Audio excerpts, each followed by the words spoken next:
A dangerous legal game starts at Peggy's Skillet Diner on Route 441 in Watkinsville. Corrupt Captain Silas Thorne forces Terrence Cole and his son Leo outside, throwing the boy's drawing onto the dirty ground. Thorne thinks he is teaching a poor black dad a lesson, but he is walking right into U.S. Attorney Terrence Cole's trap. This is a hard fight to clean up a local justice system that has been corrupt for 16 years. Thanks to a secret live stream on Leo's tablet, 5 black SUVs carry Agent Naomi Cruz to stop Thorne in just 3 minutes. But when Sheriff Garrett Hobbs steps in, can Terrence keep his advantage? To understand how this moment came to be, we need to go back 10 hours. Terrence Cole woke up at 5:45 in the morning. His small apartment sat on Clover Lane in Athens, Georgia. The rent was $1,150 a month. It was not much, but it was clean, and it was home. He moved quietly through the kitchen. He did not want to wake Leo yet. He pulled out a pan and made toast. One slice burned a little on the edge. Leo liked it that way. Terrence poured a glass of chocolate milk next. It was Leo's favorite. On the wall above the table hung a photo of Sarah. She had been Terrence's wife. She had bright eyes and a warm smile in the picture. She had died 3 years ago. A car hit her late one night on Route 441, then drove away. The crash happened at 11:24 at night, in the ring. The local police in Oconee County closed the case in just 48 hours. They said there were no witnesses. Terrence never believed that. Since that night, Leo had not spoken one word. Doctors called it selective mutism. He was 8 years old now. He carried an old tablet everywhere. He drew pictures instead of talking. Most mornings, he drew his family. 3 people, standing together. But the shape of his mother always came out pale and unfinished, like a ghost caught halfway. Terrence looked at his son and felt the weight of 2 different lives pressing on him. In one life, he was about to become the most powerful lawyer in the region. In the other life, he was just a father who could not fix his son's silence.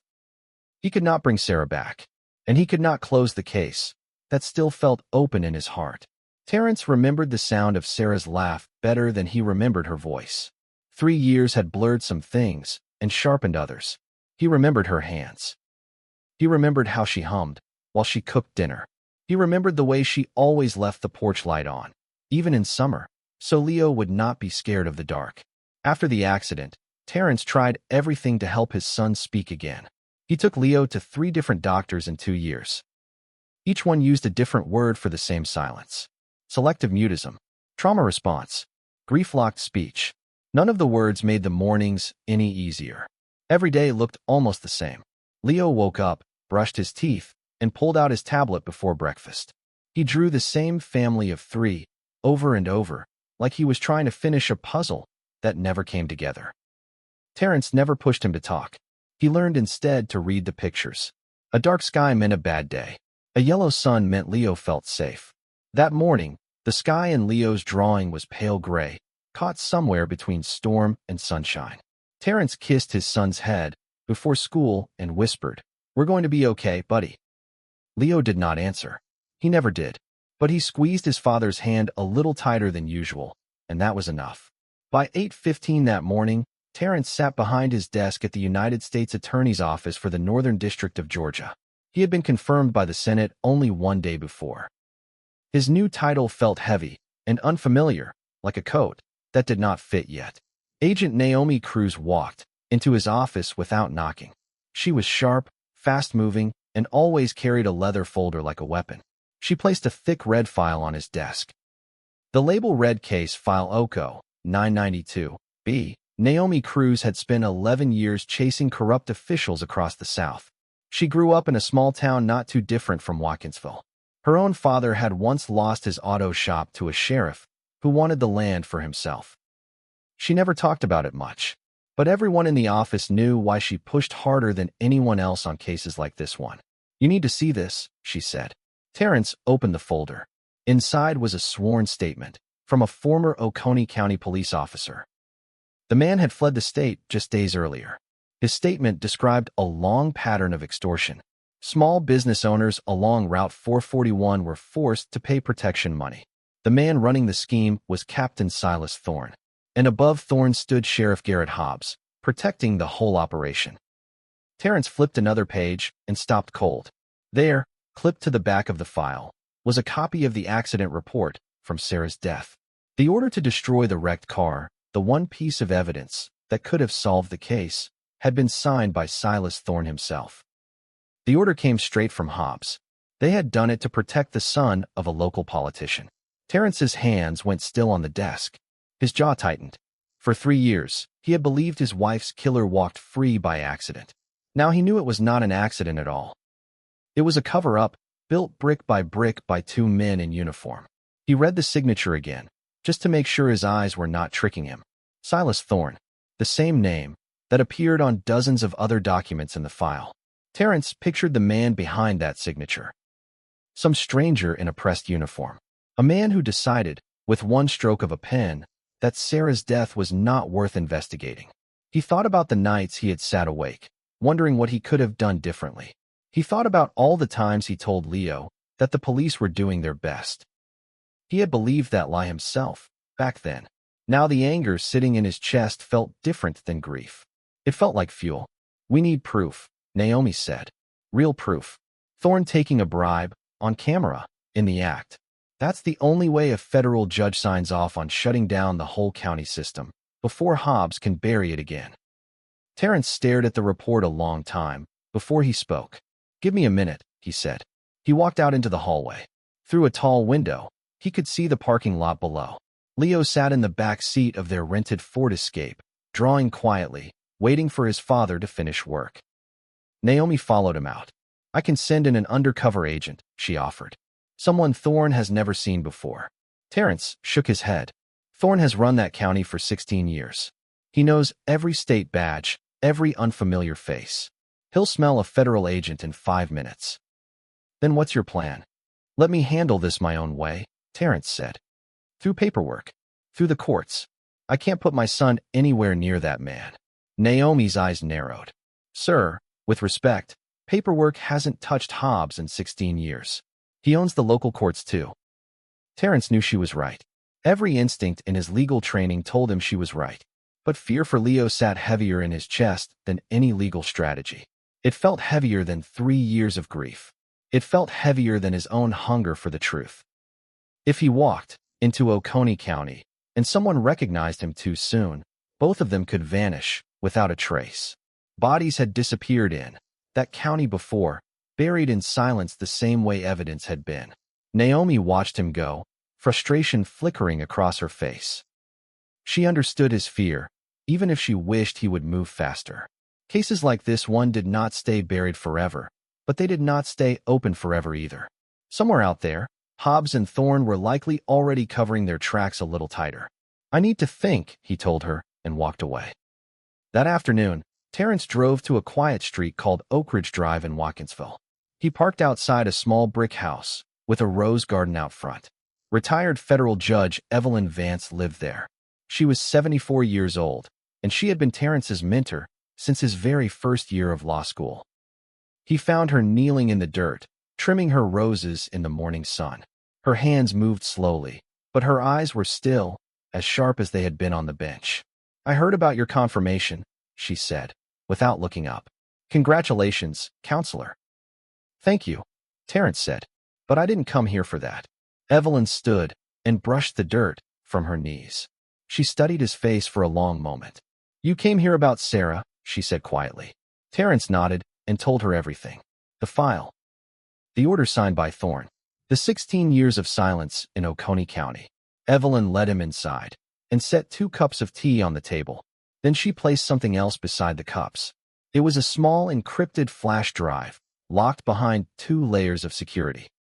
"This holds the names of every family Thorne has crushed in the last 10 years, she said. "People he pushed into bankruptcy. Some who never recovered at all. But paper alone will not bring down a man like Hobbs. He has built his own kingdom out of fear."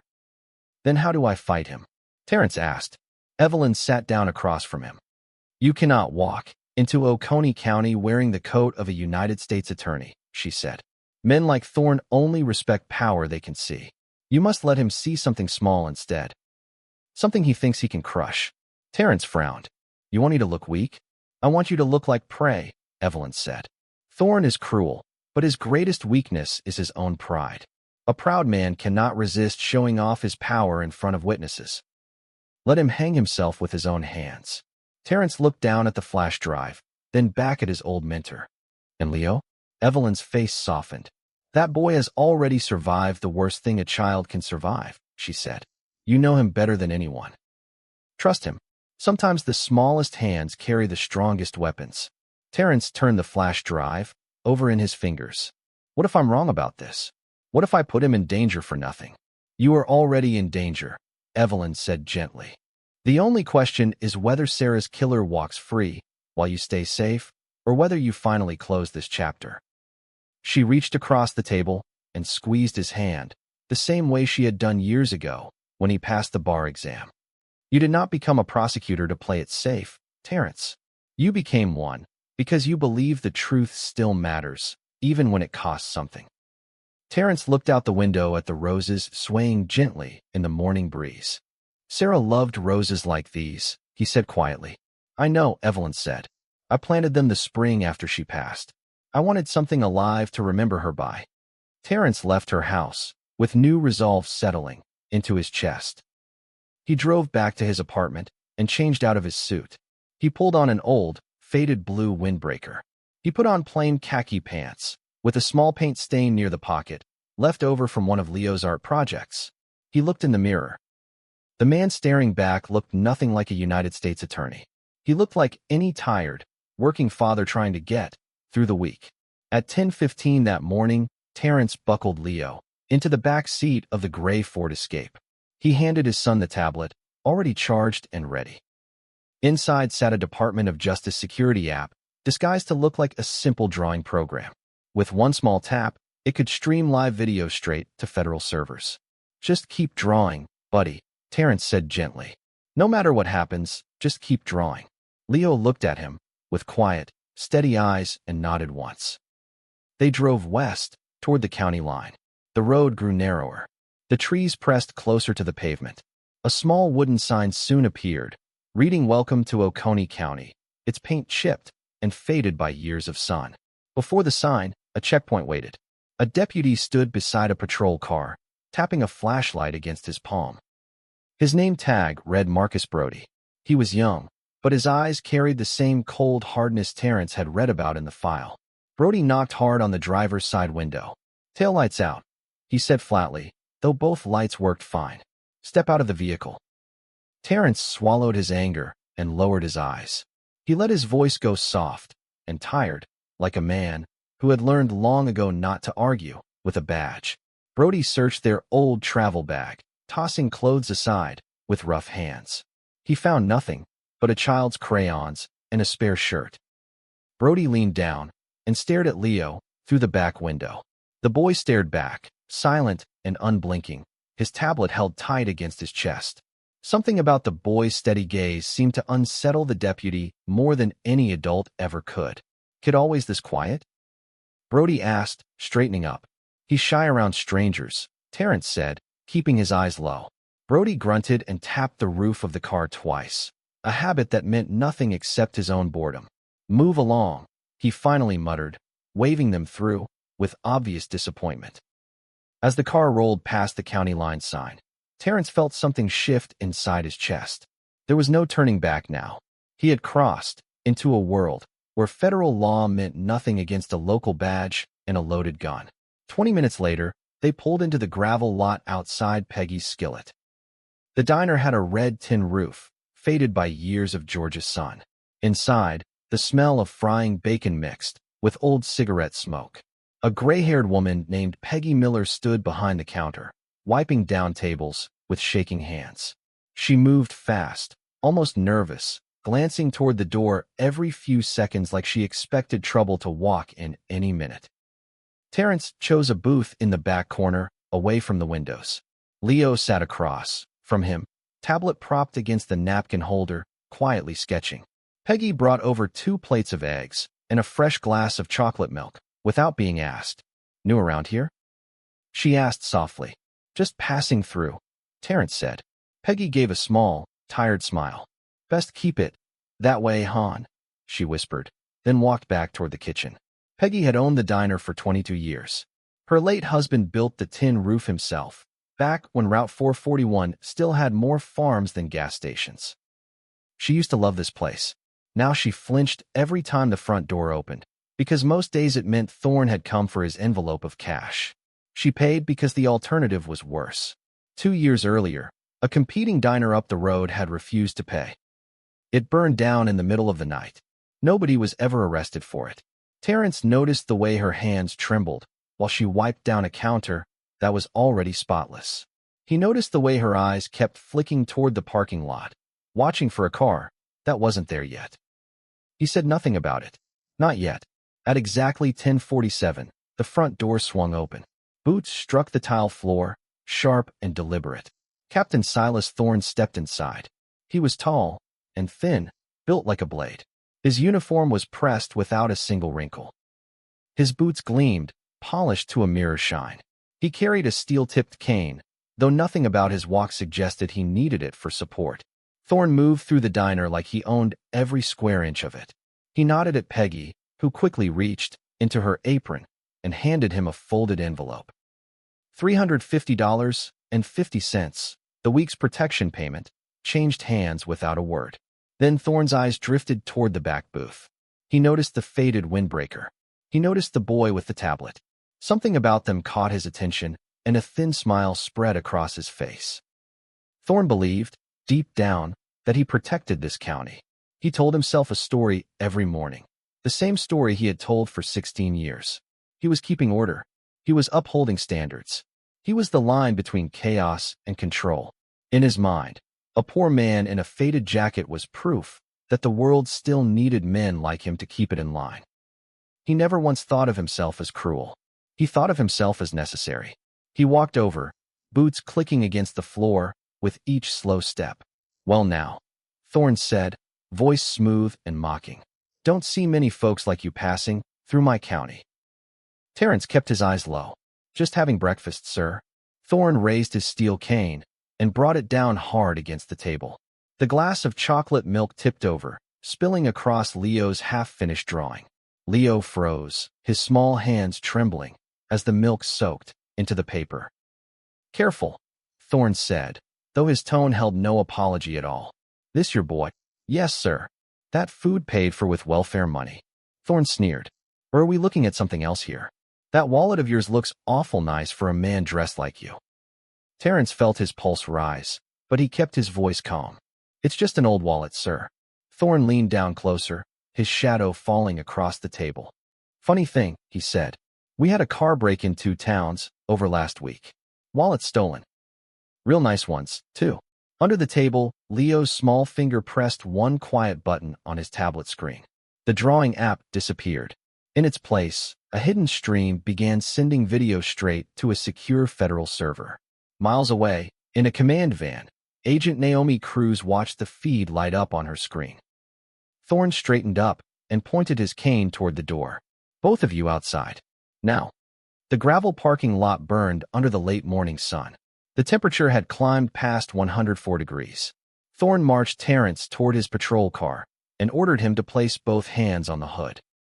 The metal scorched Terrence's palms instantly, but he did not cry out. He kept his eyes fixed on Thorne, memorizing every word, every motion, every small cruel detail. Thorne pulled open the rental car's door and dragged out Terrence's leather bag. He dumped it onto the gravel without care. Legal documents scattered across the dirt. Leo's drawing of his family, still damp from the spilled milk, fluttered down beside them. Thorne's polished boot came down directly on the drawing, grinding it into the dust. "Bunch of freeloaders who don't know the law," Thorne spat. He then lifted his radio and pressed the button. "Sheriff, I've got a suspicious black male here carrying federal court paperwork," he said. "Looks like we've got a rat sniffing around from Athens."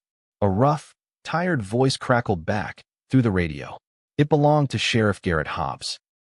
"This county doesn't answer to federal law," he growled. "Burn that paperwork. Put them both in cell 4. I'll handle the rest myself." Terrence's stomach tightened, but he did not move. He kept his hands pressed flat against the burning hood, waiting. Exactly 3 minutes after Thorne's call, the sound of engines roared in the distance. 5 black Chevrolet Suburbans tore into the gravel lot, boxing in Thorne's patrol car from every side. Doors flew open. 10 federal agents stepped out, weapons drawn, moving in perfect formation. At the front stood Agent Naomi Cruz, her badge raised high. "Step away from him now," she shouted. Thorne froze, his cane slipping from his fingers and clattering onto the gravel. For the first time that morning, real confusion crossed his sharp features.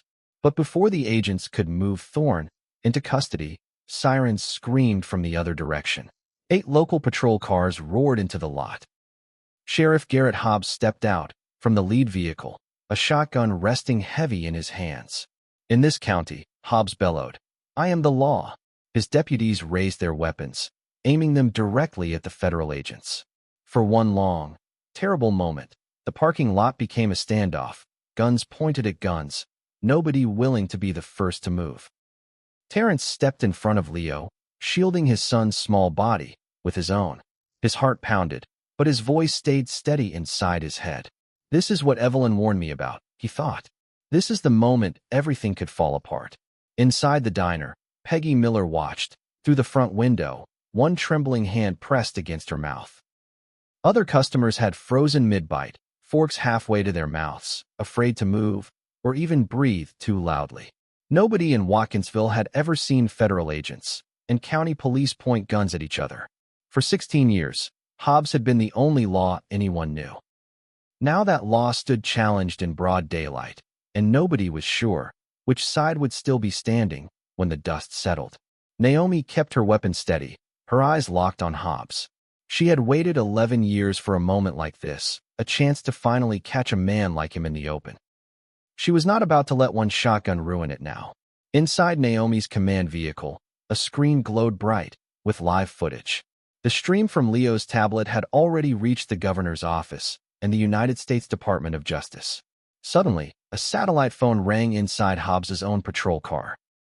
He answered it, his face growing pale with every passing second. It was the governor himself, ordering him to stand down immediately. If he refused, the National Guard would arrive within 15 minutes. Hobbs's shotgun lowered slowly, inch by inch, until it pointed at the ground. Silas Thorne stood frozen, watching his 16 years of power collapse in front of him. All because of one spilled glass of chocolate milk and a quiet 8-year-old boy holding a tablet. Federal agents moved in and seized every weapon from Thorne and Brody. They cuffed both men and led them toward a waiting vehicle. Thorne did not resist.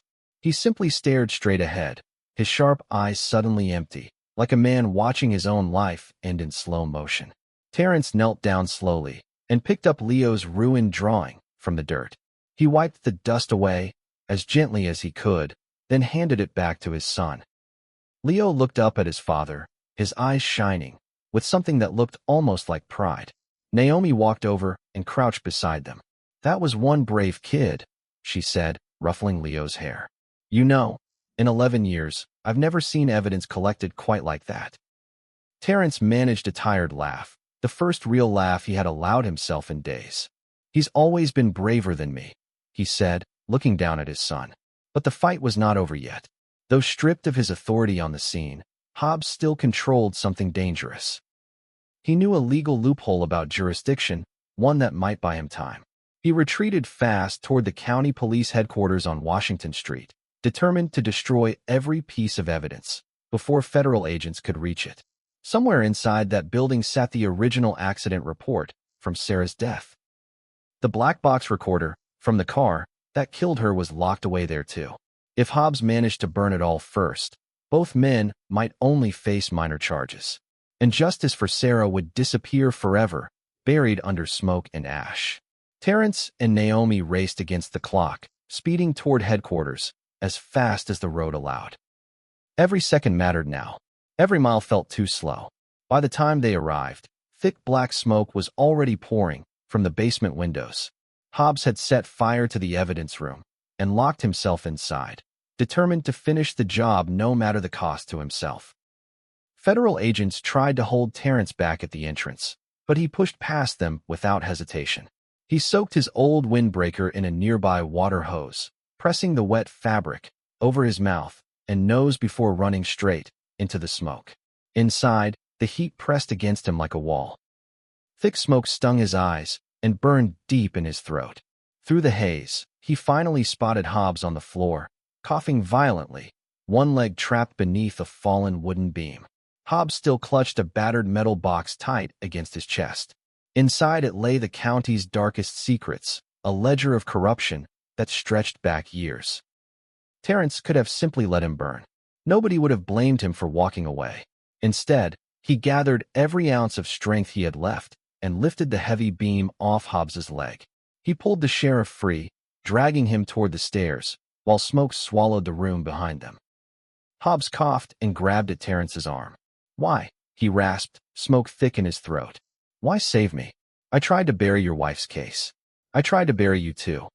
Terrence did not answer right away.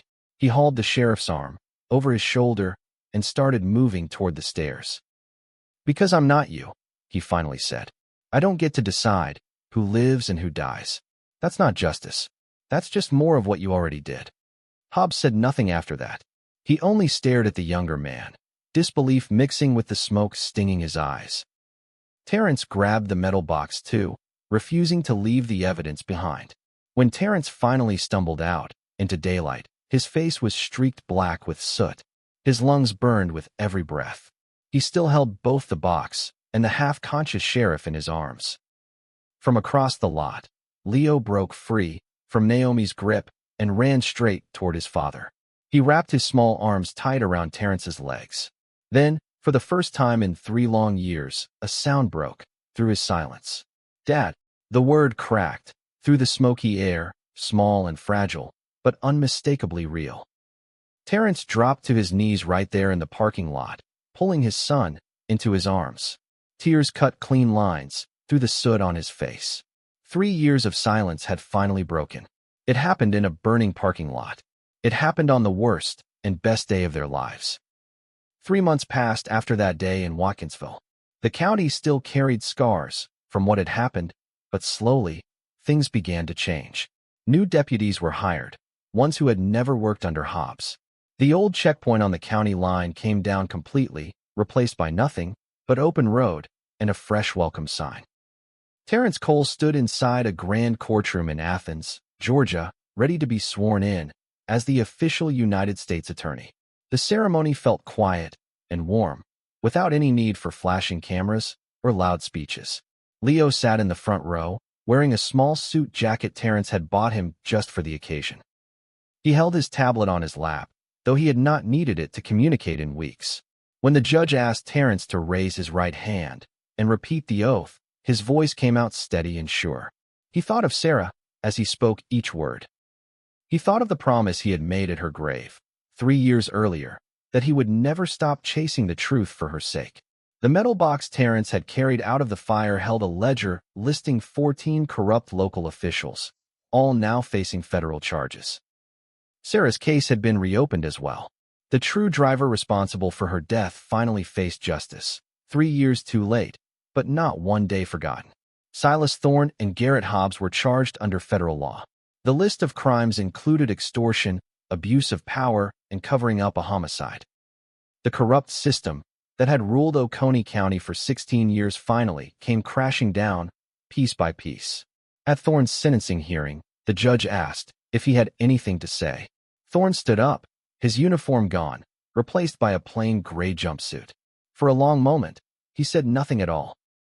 Then he simply shook his head and sat back down. Some men never learn to admit what they have done, even when the whole world already knows. Hobbs, on the other hand, wrote a letter to the court. He admitted to covering up Sarah's case. He admitted to years of threats and stolen money. It did not erase what he had done, but it was more than Thorne ever offered. The judge sentenced both men to federal prison, Hobbs for 18 years and Thorne for 22. Peggy Skillet no longer had to pay a single cent for protection. The little red-roofed diner slowly became something new. It turned into a peaceful gathering place for the whole town, filled with laughter instead of fear. Other business owners along Route 441 came forward too, once they saw it was finally safe to speak. A mechanic named Gary Holt testified about 2 years of stolen wages. A young couple, who ran a flower shop, shared records of forced payments dating back nearly a decade. Piece by piece, the county's hidden history came into the light. Federal investigators said it was the largest local corruption case the state had seen in 20 years. Marcus Brody, the young deputy, who once searched their travel bag at the checkpoint, agreed to testify against Thorne in exchange for a reduced sentence. He told the court he had followed orders out of fear, not loyalty. Whether that was true or not, his testimony helped seal the case against his former captain. Evelyn Vance attended the sentencing hearing, sitting quietly in the back row. Afterward, she found Terrence in the courthouse hallway and hugged him tightly, the way she had after his very first trial. "Sarah would be proud of you," she said. Terrence could only nod, his throat too tight for words. On a windy Saturday afternoon, Terrence took Leo back to Peggy's for lunch. Peggy Miller walked over with a fresh glass of chocolate milk and set it gently in front of the boy. "This one's on the house," she said, smiling warmly. "For the bravest little agent this county has ever seen." Leo looked up at his father, a playful grin spreading across his face. "Thank you, Miss Peggy," he said clearly, his voice steady and strong. Terrence wrapped an arm around his son's shoulders, pulling him close. Peggy lingered by their table a moment longer than usual. "You know," she said, "this whole town used to hold its breath every time that door opened. Now folks actually smile when they walk in." "That's because of you too," Terrence said. "You kept this place standing through all of it." Peggy waved off the compliment, though her eyes went a little glassy. "Just doing what needed doing," she said, and headed back to the kitchen, with a lighter step than Terrence had ever seen from her. Leo pulled out his tablet one more time, but not to hide behind it. He turned the screen toward his father, showing him a brand new drawing. It was the same family of three, but this time, every line was clear and solid. His mother's shape no longer looked like a fading ghost. She stood bright and whole, right between the two of them, exactly where she belonged. Terrence studied the picture for a long moment, throat tight with emotion he did not try to hide. "It's beautiful, buddy," he said softly. Outside the window, cars rolled peacefully down Route 441 under a golden Georgia sunset. Justice had finally come, not through revenge or anger, but through the quiet, unbreakable love between a father and his son.